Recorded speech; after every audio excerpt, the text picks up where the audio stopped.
ವೇಮಗಲ್ಲು ಹೋಬಳಿಯ ಹುಲ್ಲುಂಕಲ್ ಗ್ರಾಮದ ಅಂಬೇಡ್ಕರ್ ಭಾವಚಿತ್ರ ನಂತರ ಪುತ್ಥಳಿಯ ವಿಚಾರ. ಇದರ ವಿಚಾರವಾಗಿ ಗ್ರಾಮದಲ್ಲಿ ಉದ್ವಿಗ್ನ ವಾತಾವರಣ ಸೃಷ್ಟಿಯಾಯಿತು. ಅದರ ಸಂಬಂಧವಾಗಿ ಮೊದಲು ಸರ್ಕಲ್ನಲ್ಲಿ ನಮ್ಮ ಕಾಲೋನಿಗೆ ಹೋಗಂತಹ ದಾರಿ ಪಕ್ಕದ ಚರಂಡಿಯ ಗೋಡೆ ಮೇಲೆ ಭಾವಚಿತ್ರ ಗೋಡೆ ಕಟ್ಟಿ ಭಾವಚಿತ್ರ ಬರೆಸಬೇಕಂತೇಳಿ ನಮ್ಮ ಸಮುದಾಯದ ಅನಿಲ್ ಮತ್ತು ಅವರ ಸಂಗಡಿಗರು ಸುನೀಲ್ ಮತ್ತು ಸಂಗಡಿಗರು ಅಲ್ಲಿ ಇಟ್ಟಿಗೆ ಸಿಮೆಂಟ್ ಎಲ್ಲ ತಂದು ಗೋಡೆ ಒಂದು 2-3 ವರ್ಷ ಗೋಡೆ ಕಟ್ತಾರೆ. ಏನು ಭಾವಚಿತ್ರ ಬರೆಸೋದಕ್ಕೆ ಬಾಬಾ ಸಾಹೇಬ್ ಅಂಬೇಡ್ಕರ್ ಅವರದು. ಅದ್ರ ಹಿಂದೆನೆ ಬೇರೆಯವ್ರದ್ದೆಲ್ಲ ಮನೆಗಳಿರ್ತವೆ.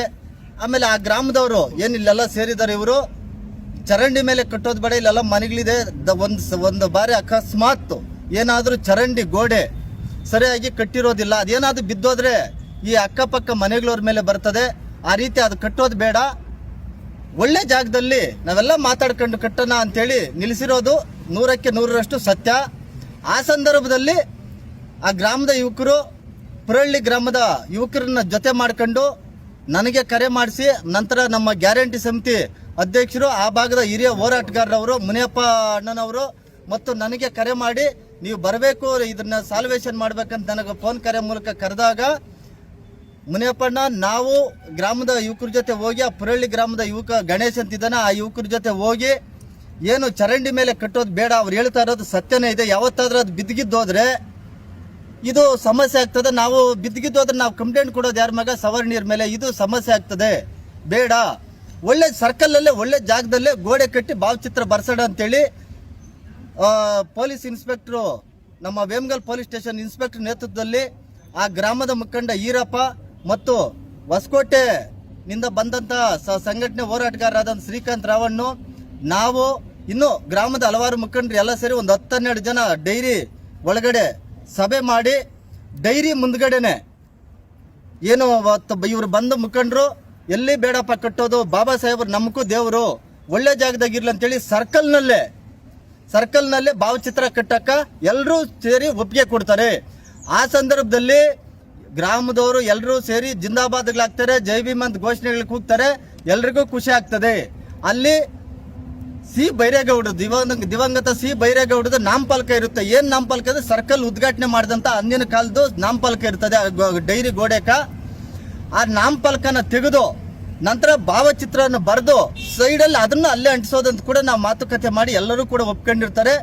ನಾನು ಅವತ್ತು ಸಂಜೆ ಒಂದು 4ರಿಂದ 5 ಗಂಟೆ ಆಗಿರ್ತದೆ ನಾವು ಮಾತಾಡಿದಂಥ ಸಂದರ್ಭದಲ್ಲಿ ಇನ್ಸ್ಪೆಕ್ಟರ್ ನೇತೃತ್ವದಾಗ ಎಲ್ಲರೂ ಒಪ್ಕೊಳ್ತಾರೆ, ಖುಷಿ ಆಗ್ತಾರೆ. ನಾನು ಬೆಳಗ್ಗೆ ಬರ್ತೀನಿ, 1 ವರ್ಷ ನಾನೇ ಇಟ್ಕೊಡ್ತೀನಿ ಇಟ್ಟಿಗೆಗಳು, ನಂತರ ನೀವು ಎಷ್ಟು ಬೇಕಷ್ಟು ಕಟ್ಟಿ ನೀವು ಭಾವಚಿತ್ರ ಬರೆಸಿ ಅಂತ ಹೇಳ್ಬಿಟ್ಟು ನಾವೆಲ್ಲರೂ ಖುಷಿಯಿಂದ ಹೊರಗಡೆ ಬರ್ತೀವಿ. ಬಂದ ಮೇಲೆ ಒಂದು 6:30-7 ಗಂಟೆ ಸಂದರ್ಭದಲ್ಲಿ ಈರಪ್ಪ ಅನ್ನೋ ಮುಖಂಡನ ಕರೆಸ್ಕೊಂಡು ಏನ್ ನಾವು ಆ ನಾಮಫಲಕನ ಬೈರೇಗೌಡದ ನಾಮಫಲಕ ತೆಗೆದು ತಿರ್ಗಾ ಅದಾದ್ಮೇಲೆ ನಂತರ ಅಲ್ಲೇ ಮೆಚ್ಸೋದಂತ ಮಾತಾಡಿದ್ರಿ. ಇವ್ರ ಕೈಲಿ ಗಡಾರಿ ಕೊಟ್ಟು ಅದನ್ನ ಕಿಳಿಸ್ತಾರೆ. ಅದನ್ನ ಫೋಟೋ ಹೊಡ್ಕೊಂಡು ನಮ್ಮದೇ ಸಮುದಾಯ ಹುಡುಗರು ಫೋಟೋ ಹೊಡ್ಕೊಂಡು ಕೃಷ್ಣ ಬೈರೇಗೌಡರು ಕಳಿಸ್ತಾರೆ. ಈ ತರ ಕಿತ್ತಾಕ್ತಾವ್ ಈರಪ್ಪ ಅಂದೇಳಿ ಇಲ್ಲೇ ಉದ್ಭವ ಆಗ್ತದೆ. ಗ್ರಾಮದಲ್ಲಿ ಉದ್ವಿಗ್ನ ಸ್ಥಿತಿ ಇಲ್ಲೇನೆ ನಿರ್ಮಾಣ ಆಗ್ತದೆ. ಅವ್ರಿಗೇನಂದ್ರೆ ಇದು ಸಮಸ್ಯೆ ಬಗೆಹರೋದು ಇಂಪಾರ್ಟೆಂಟ್ ಅಲ್ಲ, ಉದ್ವಿಗ್ನ ಸ್ಥಿತಿ ತಗೊಂಡೋಗೋದು ಬಹಳ ಇಂಪಾರ್ಟೆಂಟ್ ಆಗಿರ್ತದೆ. ಆಮೇಲೆ ನಂತರ ಸುದರ್ಶನ್ ಸಾಹೇಬ್ರ ವಾಟ್ಸಪ್ಗೆ ಹಾಕ್ತಾರೆ, ಅವರೆಲ್ಲ ಕನ್ಕ್ಲೂಡ್ ಮಾಡ್ತಾರೆ ಏನಿದೆ ಅಂತೇಳಿ. ಆಮೇಲೆ ಈ ರೀತಿ ಹೇಳ್ತಾರೆ, ಈ ರೀತಿ ಆಗಿದೆ, ಅಲ್ಲಿ ಬೋರ್ಡ್ ಕಟ್ಟಿಬಿಟ್ಟು ಭಾವಚಿತ್ರ ಬರೆಸಿ ಈ ನಾಮಫಲಕನ ಅಲ್ಲೇ ಹಾಕ್ತಿವಿ, ಸಿ ಬೈರೇಗೌಡ್ರೆ ಉದ್ಘಾಟನೆ ಮಾಡ್ದಂಗೆ ನಾಮಫಲಕ ಇರುತ್ತೆ ಸರ್ ಅಂತೇಳಿ ಎಲ್ಲರ ಗಮನಕ್ಕೆ ತರ್ತಾರೆ. ಎಲ್ಲರೂ ಸುಮ್ಮನೆ ಆಗ್ತಾರೆ. ನಂತರ ನೈಟ್ 9-10 ಗಂಟೆ ಆ ಮಧ್ಯೆ ನೈಟು ರಾತ್ರಿ ನಾವು ಏನು ಎಲ್ಲ ಸಮುದಾಯದವ್ರು ಸೇರಿ ನಾವು ಗೋಡೆ ಕಟ್ಟಿ ಭಾವಚಿತ್ರ ಬರೆಸೋದನ್ನು ತೋರಿಸಿದ್ವೋ ಅದನ್ನ ಬಿಟ್ಟು ಒಂದು 10 ಅಡಿ ಮುಂದೆ ಬಂದು ಸರ್ಕಲ್ ಅಲ್ಲಿ ಪಿಲ್ಲರ್ ಕಟ್ಟಿಬಿಡ್ತಾರೆ. ರಾತ್ರಿ ಒಂದು 5-6 ಅಡಿ ಹೈಟ್ಗೆ ಪಿಲ್ಲರ್ ಕಟ್ತಾರೆ. ಅದು ನನಗೂ ಗೊತ್ತಾಗಲ್ಲ. ಆಮೇಲೆ ಇವರು ಗ್ರಾಮದವ್ರು ಏನು ಮಾಡ್ತಾರೆ, ವೇಮಗಲ್ ಪೊಲೀಸ್ ಠಾಣೆಗೆ ಇಂಟಿಮೇಷನ್ ಕೊಡ್ತಾರೆ. ಇಮಿಡಿಯೇಟ್ ಹೋಗಿ ಪೊಲೀಸರು ಅದನ್ನ ತಡೆ ಮಾಡ್ತಾರೆ. ತಡೆ ಮಾಡಿದಲ್ಲಿ ಮಾರನೇ ದಿವಸ ನಮ್ಮ ಗಮನಕ್ಕೆ ಬರ್ತದೆ. ಆಮೇಲೆ ಶ್ರೀಕಾಂತ್ ರಾವಣ್ ಹೊಸಕೋಟಿಂದ ಹುಡುಗ ಎಲ್ಲ ಬರ್ತಾರೆ. ನಾವೆಲ್ಲರೂ ಸೇರಿ ಅದು ಹೋಗೋಷ್ಟೊತ್ತಿಗೆ ಆ ಗ್ರಾಮದ ಇರೋಂಥ ಎಲ್ಲ ಸಮುದಾಯದ ಮಹಾನುಭಾವರಿದು ತಂದು ಒಂದೊಂದು ಚೇರು ಎಲ್ಲ ಒಂದೊಂದು ಭಾವಚಿತ್ರ ಫೋಟೋಗ್ಲಿ ಇಟ್ಬಿಡ್ತಾರೆ. ಸರ್ಕಲ್ ಪೂರ್ತಿ ಇಟ್ಬಿಡ್ತಾರೆ. ಅವಾಗ ಇನ್ನೂ ಉದ್ವಿಗ್ನ ಪರಿಸ್ಥಿತಿ ಆಗ್ತದೆ. ನಂತರ ನಾವು ಜಿಲ್ಲಾಡಳಿತ ಗಮನಕ್ಕೆ ನಾನೇ 2-3 ಬಾರಿ ಬಂದು ಜಿಲ್ಲಾಡಳಿತ ಗಮನಕ್ಕೆ, ತಾಲೂಕು ಆಡಳಿತ ಗಮನಕ್ಕೆ ತಂದಿದ್ದೀನಿ. ಅದರ ಸಂಭವವಾಗಿ ಸೀತಿ ಗ್ರಾಮ ಪಂಚಾಯತಿನಲ್ಲಿ AC ಸಾಹೇಬರು ಆಮೇಲೆ ASP ಸಾಹೇಬ್ರ ನೇತೃತ್ವದಲ್ಲಿ EO ಸಾಹೇಬ್ರ ನೇತೃತ್ವದಲ್ಲಿ ಆ ಗ್ರಾಮ ಪಂಚಾಯತಿ ಅಧಿಕಾರಿಗಳು, ತಾಲೂಕು ಮಟ್ಟದ ಅಧಿಕಾರಿಗಳು, ಗ್ರಾಮಸ್ಥರ ನೇತೃತ್ವದಲ್ಲಿ, ನಮ್ಮ ನೇತೃತ್ವದಲ್ಲಿ ಸಭೆ ನಡೀತದೆ. ಸಭೆಯಲ್ಲಿ ಏನ್ ತೀರ್ಮಾನ ಆಗ್ತದೆ ಅಂದ್ರೆ, ಆ ಸರ್ಕಲ್ ಅಲ್ಲಿ ನೋಡೋ ಅಂಬೇಡ್ಕರ್ ಸ್ಟ್ಯಾಚ್ಯೂ ಇಡಬೇಕಂದ್ರೆ ಸರ್ಕಾರದಿಂದ ನೀತಿ ನಿಯಮಗಳು ಇರ್ತವೆ, ಅದನ್ನ ಪರ್ಮಿಷನ್ ತಗೊಂಡೇ ನಾವು ಕಟ್ಟಬೇಕಾಗ್ತದೆ. ನೀವು ಮೊದಲು ಭಾವಚಿತ್ರಕ್ಕೆ ಮಾಡಿದ್ರಿ, ನೀವು ಭಾವಚಿತ್ರ ಮಾಡಿದ್ರೆ ಯಾವುದೇ ರೀತಿ ಇಲ್ಲಿ ಉದ್ವಿಗ್ನ ಸ್ಥಿತಿ ಆಗ್ತಾ ಇಲ್ಲ, ಜಾತಿ ಗಲಭೆಗಳು ಕೂಡ ಆಗ್ತಾ ಇಲ್ಲ. ಇದನ್ನ ನೀವೇ ಒಂದು ಒಪ್ಕೊಳ್ತೀರಿ, ಇನ್ನೊಂದು ನೆಕ್ಸ್ಟ್ ಒಂದು ಒಪ್ಕೊಳ್ಳೋದು, ಮಾರನೇ ದಿನ ಇನ್ನೊಂದು ಮಾಡಕ್ ಹೋಗ್ತೀರಿ, ಇದು ತಪ್ಪು. ಆಯ್ತು, ಇದು ಬೇಡಪ್ಪ, ಈಗ ಏನಾಗಬೇಕು ಅಂತ ನಾವು ಕೇಳ್ತೀರಿ. ಇಲ್ಲ, ನಾವು ಸ್ಟ್ಯಾಚ್ಯೂ ಇಕ್ತೀವಿ ಅಂತೀರಿ. ಆಯ್ತಪ್ಪ, ಇಲ್ಲಿ ಪಕ್ಕದಲ್ಲಿ ಡೈರಿ ಆದ್ಮೇಲೆ ಪಕ್ಕದಲ್ಲಿ ಸಮುದಾಯ ಭವನ ಇದೆ. ಆ ಸಮುದಾಯ ಭವನ ಕಾಂಪೌಂಡ್ ಅಲ್ಲಿ ಒಂದು 15-20 ಅಡಿ ಖಾಲಿ ಜಾಗ ಇದೆ. ಸಮುದಾಯ ಭವನ ಆದ್ಮೇಲೆ ಕಾಂಪೌಂಡ್ ಒಳಗಡೆ ಅದರಲ್ಲಿ ರೆಸಲ್ಯೂಷನ್ ಮಾಡಿ ಕಳ್ಸೋಣ, ಒಂದು 10 ಅಡಿ ರೆಸಲ್ಯೂಷನ್ ಮಾಡಿ ಕಳ್ಸೋಣ. ಸರ್ಕಾರದಿಂದ ಏನಾದ್ರೂ ಅನುಮತಿ ಬಂದರೆ ಅದ್ರ ಪ್ರಕಾರ ನೀವು ಅಲ್ಲೇ ನಿರ್ಮಾಣ ಮಾಡ್ರಿ. ಸರ್ಕಾರದಿಂದ ಅನುಮತಿ ಬರೋವರೆಗೂ ಯಾವುದೇ ಕಾರಣಕ್ಕೂ ಯಾರು ಏನು ಕಾನೂನನ್ನ ಕೈಗೆ ತಗೋಬಾರ್ದು ಅಂತೇಳಿ ಆ ಸಭೆಯಲ್ಲಿ ತೀರ್ಮಾನ ಆಗ್ತದೆ. ಆ ಸಂದರ್ಭದಲ್ಲಿ ಗ್ರಾಮ ಪಂಚಾಯತಿನ ರೆಸಲ್ಯೂಷನ್ ಆಗಿ ಏನಂತಂದ್ರೆ, ಈ ತರ ಶಾಂತಿ ಸಭೆ ಮಾಡಿ ಇಂತಿಂತ ಅಧಿಕಾರಿಗಳ ನೇತೃತ್ವದಲ್ಲಿ ಸಮುದಾಯ ಭವನದ ಆವರಣ ಏನಿದೆ ಅದು ಸಮುದಾಯ ಭವನದ 9-10 ಇರ್ತದೆ ಖಾತೆ, ಸಮುದಾಯ ಭವನ ಹೆಸರದಲ್ಲಿ ಇರ್ತದೆ.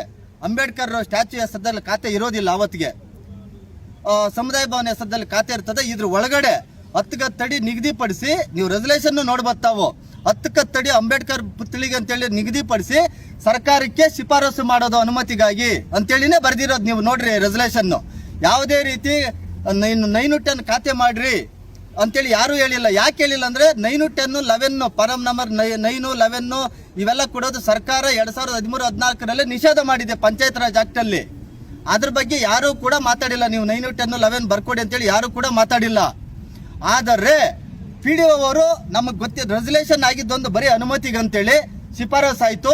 ಆ 2-3 ದಿನಗಳು ವಾರದಲ್ಲೇ 11 ಪರಂ ನಂಬರ್ 11 ಬರ್ದು ಕೊಟ್ಬಿಟ್ಟಿದ್ದಾನೆ, ನಮಗ್ ಗೊತ್ತಿಲ್ಲ. ಆಮೇಲೆ ಗೊತ್ತಾಯ್ತು, ನಾವು ಸಂಬಂಧಪಟ್ಟ ಅಧಿಕಾರಿಗಳಿಗೆಲ್ಲ ಗಮನಕ್ಕೆ ತಂದಿದ್ದೀರಿ. ಆಮೇಲೆ ಅದನ್ನ ಇದು ಮಾಡಿರೋದು ಕಾನೂನು ಬಾಹಿರ, ನಾವು ಬರೀ ಶಿಫಾರಸ್ ಮಾಡಕ್ ಕೇಳಿರೋದು, ಖಾತೆ ಮಾಡಕ್ ಕೇಳಿಲ್ಲ ಅಂತ ಹೇಳ್ಬಿಟ್ಟು ವಜಾ ಮಾಡಕ್ಕೆ ಶಿಫಾರಸ್ ಮಾಡಿದ್ದಲ್ದೆ ಇವ್ರನ್ನ PDOನ ಸಸ್ಪೆಂಡ್ ಕೂಡ ಮಾಡಕ್ಕೆ ಶಿಫಾರಸ್ ಮಾಡ್ತಾರೆ. ಆಮೇಲೆ ಆ ಸಭೆಯಲ್ಲಿ ಏನು ಸರ್ಕಲ್ ಅಲ್ಲಿ ಏನ್ ಇಟ್ಟಿದ್ರೆ ಎಲ್ಲಾ ಮಹಾನ್ ಭಾವ ವಿನಯರದ್ದು ಫೋಟೋಗಳು, ಇದು ಅನುಮತಿ ಕಳಿಸಿಬಿಡ, ನೀವೆಲ್ಲ ತಿರುಗುಗೊಳಿಸ್ಬೇಕಂತೇಳಿ ತೀರ್ಮಾನ ಆಗಿ, ಆಮೇಲೆ ನಾವು ಕೂಡ ಪೊಲೀಸ್ ಜೊತೆ ಹೋಗಿ ಗ್ರಾಮಸ್ಥರ ಸಹಕಾರದಿಂದ ಆ ಸರ್ಕಲ್ ಅಲ್ಲಿ ಏನೇನು ಇಟ್ಟಿದ್ರು ಅದನ್ನೆಲ್ಲ ನಾವು ತಿರುಗುಗೊಳಿಸ್ತೀರಿ. ಅಧಿಕಾರಿಗಳ ಸಮ್ಮುಖದಲ್ಲಿ ಎಲ್ಲ ತಿರುಗುಗೊಳಿಸ್ತಾರೆ. ನಂತರ ಇದಾದ ನಂತರ ಸರ್ಕಾರಕ್ಕೆ ಹೋಗ್ತದೆ. ಸರ್ಕಾರದಿಂದ ಅನುಮತಿ ವಾಪಸ್ ಆಗ್ತದೆ, ಅನುಮತಿ ಕೊಡೋದಿಲ್ಲ. ಏನಂತಂದ್ರೆ, ಈ ರೀತಿ ಪಂಚಾಯತ್ ರಾಜ್ ಆಕ್ಟ್ ಅಲ್ಲಿ ಕಾನೂನಲ್ಲಿ ಅವಕಾಶ ಇಲ್ಲ. ಜಿಲ್ಲಾಧಿಕಾರಿಗಳ ನೇತೃತ್ವದಲ್ಲಿ ಒಂದು ಸಭೆ ಇದೆ, ನೀವು ಅಲ್ಲಿ ಅಪೀಲ್ ಮಾಡ್ಕೊಂಡು ಅಲ್ಲಿ ಅನುಮತಿ ತಗೊಂಡು ನೀವು ಕಾನೂನು ಚೌಕಟ್ಟಲ್ಲಿ ಮಾಡ್ಬೇಕಂತ ನಿರ್ದೇಶನ ಬರ್ತದೆ. ಅದ್ರ ಸಂಬಂಧ DC ಅವರು, JD ಮತ್ತು AC ಅವರಿಗೆ ನೀವು ಅಲ್ಲಿ ಸೂಕ್ತವಾದ ಜಾಗ ಯಾವುದು, ನೀವು ಒಂದು ವರದಿ ಕೊಡ್ರಿ ಅಂತೇಳಿ ಅವರು ಒಂದು ಟೀಮ್ ಮಾಡಿ ಊರಿಗೆ ಕಳಿಸ್ತಾರೆ. ಅವರು ಎಲ್ಲ ವರದಿ ರೆಡಿ ಮಾಡಿರ್ತಾರೆ. ವರದಿ ರೆಡಿ ಮಾಡೋ ಒಳಗಾಗಿ ಆವತ್ತಿನ ದಿನ ಗ್ರಾಮ ಪಂಚಾಯತಿ ಚುನಾವಣೆಯ ಕ್ಯಾಟಗಿರಿಗಳು ಮೀಸಲಾತಿ ಪ್ರಕಟ ಆಗ್ತದೆ. ಆವತ್ತು ನೈಟು ಸುಮಾರು 1:30-2 ಗಂಟೆ ರಾತ್ರಿನಲ್ಲಿ ಅಂಬೇಡ್ಕರ್ ಭಾವಚಿತ್ರದ ನಾಮಫಲಕನ ಅಲ್ಲಿ ಹೋಗಿ ಸ್ಥಾಪನೆ ಮಾಡ್ತಾರೆ ರಾತ್ರಿ ಹೊತ್ತು. ಯಾಕಂದ್ರೆ ನಾನು ಅಂಬೇಡ್ಕರ್ ಹೆಸರಲ್ಲಿ ಹೋರಾಟ ಮಾಡ್ಕೊಂಡ್ ಬಂದಿರೋಂಥವನು, ಬಾಬಾ ಸಾಹೇಬ್ನ ರಾತ್ರಿ ಹೊತ್ತು ಮಾಡೋಂಥದ್ದು ಏನಿದೆ ಕರ್ಮ. ಜಿಲ್ಲಾಡಳಿತ ಅನುಮತಿ ಕಳಿಸಿದೆ, ಅನುಮತಿ ತಗೊಂಡು ಮಾಡೋಣ. ಸಭೆಯಲ್ಲಿ, ಶಾಂತಿ ಸಭೆಯಲ್ಲಿ ದೊಡ್ಡ ಅಧಿಕಾರಿಗಳಲ್ಲಿ ತೀರ್ಮಾನ ಆಗಿದೆ. ಅನುಮತಿ ತಗೊಂಡು ಇಕ್ಕಣ ಜಮೀನು ಯಾರಾದ್ರೂ ಎತ್ಕೊಂಡು ಹೊರಟೋಗ್ತಾರೆ, 10 ಅಡಿ ಯಾರು ತಗೊಂಡೋಗಲ್ಲ. ಅದು ಏನು ರಾತ್ರಿ ಅದಿಡ್ತಾರೆ.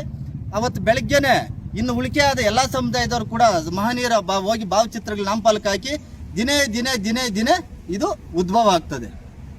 ದಿನೇ ಉದ್ಭವ ಆಗಿ ನಮ್ಮ ಏನು ಹೋರಾಟದ ನಮ್ಮ ಅಣ್ಣ ತಮ್ಮಂದಿದ್ರೆ ಕೆಲವರು ಹೊರಗಡೆಯಿಂದ ಬಂದು ಅವರಿಗೆ ಈ ಸ್ಥಳೀಯವಾಗಿ ಏನು ಪ್ರಾಬ್ಲಮ್ ಇದೆ ಅಂತೇಳಿ ಅವ್ರಿಗೆ ಈ ಗ್ರಾಮದಲ್ಲಿ ಇರೋಂಥವ್ರು ಹೇಳಿಲ್ಲ.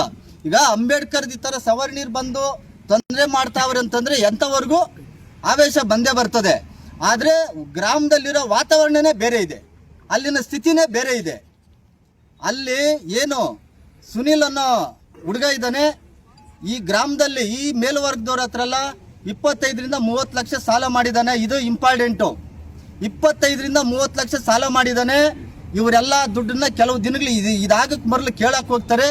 ಕೇಳಕ್ ಹೋದಾಗ ಪ್ರಾರಂಭ ಆಗಂತದ್ದು ಅಂಬೇಡ್ಕರ್ ನಿತ್ಕೊಂಬಂದು ಚರಂಡಿ ಮೇಲೆ ಕಟ್ಟಕ್ ಬರಂತ ವಿಚಾರ ಇದು. ಅವ್ರೇನಾದ್ರೂ ಭಾವಚಿತ್ರನೇ ಕಟ್ಟಕ್ ಬಂದ್ರಲ್ಲ, ಭಾವಚಿತ್ರ ಫೈನಲ್ ಆಯ್ತಲ್ಲ, ಏನು ಇಲ್ಲ ಅಂದ್ರೆ ಭಾವಚಿತ್ರ ಕಟ್ಟಿ ಕ್ಲಿಯರ್ ಮಾಡ್ಕೋಬೋದಾಗಿತ್ತಲ್ಲ. ಭಾವಚಿತ್ರ ಕಟ್ಟಿ ಊರಲ್ಲಿ ವಾತಾವರಣ ಶಾಂತಿಯುತವಾಗಿಬಿಟ್ರೆ ದುಡ್ಡು ಕಟ್ಟು ಕೊಡ್ಬೇಕಲ್ಲ ಸಾಲಗಾರರಿಗೆ, ಕೊಟ್ಟಿರೋ ದುಡ್ಡು ವಾಪಸ್ ಕೊಡ್ಬೇಕಲ್ಲ. ಅದರಿಂದ ವಾತಾವರಣ ಕ್ರಿಯೇಟ್ ಮಾಡ್ತಾ ಇರೋದು ಒಂದಾದ್ಮೇಲೆ ಒಂದಾದ್ಮೇಲೆ ಇದು ನಮ್ಮ ಹೋರಾಟ ಸಹೋದರರಿಗೆ ಕೆಲವ್ರಿಗೆ ಮಾಹಿತಿ ಇಲ್ಲ. ಇಂಥ ಮಾಹಿತಿನ ತಗೊಳ್ಳದೆ ಗ್ರಾಮದಲ್ಲಿ ಈಗ ಅಶಾಂತಿ ವಾತಾವರಣ ಸೃಷ್ಟಿ ಮಾಡಿಸೋದು ತಪ್ಪು. ಆಮೇಲೆ ನಾವು ಹೋಗಿ ಅಲ್ಲಿ ಇನ್ಸ್ಪೆಕ್ಟರ್ ನೇತೃತ್ವದಲ್ಲಿ ಗ್ಯಾರಂಟಿ ಸಮಿತಿ ಅಧ್ಯಕ್ಷರಾದಂಥ ಮುನಿಯಣ್ಣರವರ ನೇತೃತ್ವದಲ್ಲಿ ಸಭೆ ಮಾಡಿದವಾಗ ನಾವೆಲ್ಲ ನೋಡ್ತೀರಿ, ಯಾವುದೇ ಸವರ್ಣೀಯರು ಕೂಡ ಅಂಬೇಡ್ಕರ್ ಇಲ್ಲಿ ಮಾಡಬೇಡ್ರಿ ಅಂತ ಯಾರು ಹೇಳಿದ್ದಿಲ್ಲ. ಈ ರೀತಿ ಆದಂಥ ವಿಚಾರನ ಇವತ್ತು ಇಲ್ಲಿವರೆಗೂ 3-4 ತಿಂಗಳು ಹೇಳ್ಕೊಂಡ್ಬಂದಿದೆ. ಇವತ್ತು ಏನು ಜಿಲ್ಲಾಡಳಿತದ ಅಧಿಕಾರಿಗಳ ಮಟ್ಟದಲ್ಲಿ ನಾವು ಮೊದಲಿನಿಂದ ಅದನ್ನೇ ಹೇಳ್ಕೊಂಬರ್ತಾ ಇದ್ದಿದ್ದು, ಸರ್ಕಾರದಿಂದ ವಾಪಸ್ ಬಂದಿದೆ. ಜಿಲ್ಲಾಡಳಿತ ಎಲ್ಲಿ ಸೂಕ್ತವಾದ ಸ್ಥಳ ಕೊಡ್ತದೋ ಅಲ್ಲಿ ಎಲ್ಲ ಸಮುದಾಯದವರು ಸೇರಿ ಗೌರವದಿಂದ ಅಲ್ಲಿ ಮಾಡ್ರಿ. ಆ ಎಲ್ಲ ಬೇರೆ ಸಮುದಾಯದವರು ಕೂಡ ಒಪ್ಕೊಂಡವ್ರೆ. ಜಿಲ್ಲಾಡಳಿತ ಎಲ್ಲಿ ಹೇಳ್ತದೋ ಅಲ್ಲಿ ನಾವು ಕೂಡ ಅವ್ರ ಜೊತೆ ಕೈ ಜೋಡಿಸಿ ನಾವು ಮಾಡ್ತೀವಿ ಅಂತೇಳಿ ಎಲ್ಲ ಸಮುದಾಯದವರು ಒಪ್ಕೊಂಡವ್ರೆ. ಅದರಿಂದ ಏನು ಜಿಲ್ಲಾಡಳಿತ ತೀರ್ಮಾನ ತಗೊಳ್ತದೋ ಆ ಜಿಲ್ಲಾಡಳಿತ ತೀರ್ಮಾನಕ್ಕೆ ನಾವೆಲ್ಲರೂ ಬದ್ಧ ಆಗ್ಬೇಕಂತ ನಾನು ಈ ಮೂಲಕ ತಮ್ಮಲ್ಲಿ ಮನವಿ ಮಾಡ್ತಾ ಇದ್ದೀನಿ.